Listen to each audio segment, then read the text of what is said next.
अग्नि महापुराण 156वां अध्याय। द्रव्य शुद्धि। पुष्कर कहते हैं, परशुराम जी, अब द्रव्यों की शुद्धि बतलाऊंगा।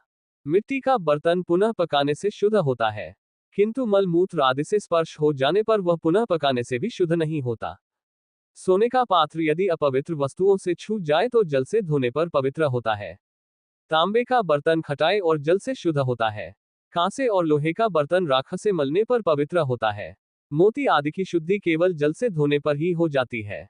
जल से उत्पन्न शंख आदि के बने बर्तनों की, सब प्रकार के पत्थर के बने हुए पात्र की तथा साग, रस्सी, फल एवं मूल की और बांस आदि के दलों से बनी हुई वस्तुओं की शुद्धि भी इसी प्रकार जल से धोने मात्र से हो जाती है। यज्ञ कर्म में यज्ञपात्रों की शुद्धि केवल दाहिने हाथ से कुश द्वारा मार्जन करने पर ही हो जाती है। घी या तेल से चिकने हुए पात्रों की शुद्धि गर्म जल से होती है। घर की शुद्धि झाड़ने, बुहारने और लीपने से होती है। शोधन और प्रोक्षण करने, सींचने से वस्त्र शुद्ध होता है। रेह की मिट्टी और जल से उसका शोधन होता है। यदि बहुत से वस्त्रों की ढेरी ही किसी अस्पृश्य वस्तु से छू जाए तो उस पर जल छिड़क देने मात्र से उसकी शुद्धि मानी गई है। काठ के बने हुए पात्रों की शुद्धि काटकर छील देने से होती है। शैया आदि संत वस्तुओं के उच्छिष्ट आदि से दूषित होने पर प्रोक्षण, सींचने मात्र से उनकी शुद्धि होती है। घी तेल आदि की शुद्धि दो कुश पुत्रों से उत्पन्न करने, उछालने मात्र से हो जाती है। शैया, आसन, सवारी, सूप, छकड़ा, पुआल और लकड़ी की शुद्धि भी सींचने से ही जाननी चाहिए। सींग और दांत की बनी हुई वस्तुओं की शुद्धि पीली सरसों पीसकर लगाने से होती है।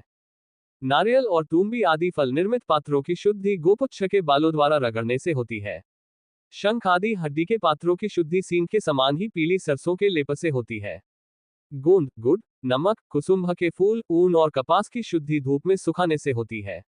नदी का जल सदा शुद्ध रहता है। बाजार में बेचने के लिए फैलाई हुई वस्तु भी शुद्ध मानी गई है। गौ के मुंह को छोड़कर अन्य सभी अंग शुद्ध हैं। घोड़े और बकरे के मुंह शुद्ध माने गए हैं। स्त्रियों का मुख सदा शुद्ध है। दूध दोहने के समय बछड़ों का, पेड़ से फल गिराते समय पक्षियों का और शिकार खेलते समय कुत्तों का मुंह भी शुद्ध माना गया है। भोजन करने, थूकने, सोने, पानी पीने, नहाने, सड़क पर घूमने और वस्त्र पहनने के बाद अवश्य आचमन करना चाहिए। बिलाव घूमने फिरने से ही शुद्ध होता है। रजस्वला स्त्री चौथे दिन शुद्ध होती है।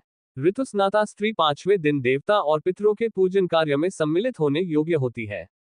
शौच के बाद 5 बार गुदा में, 10 बार बाएं हाथ में, फिर 7 बार दोनों हाथों में, 1 बार लिंग में तथा पुनः 2-3 बार हाथों में मिट्टी लगाकर धोना चाहिए।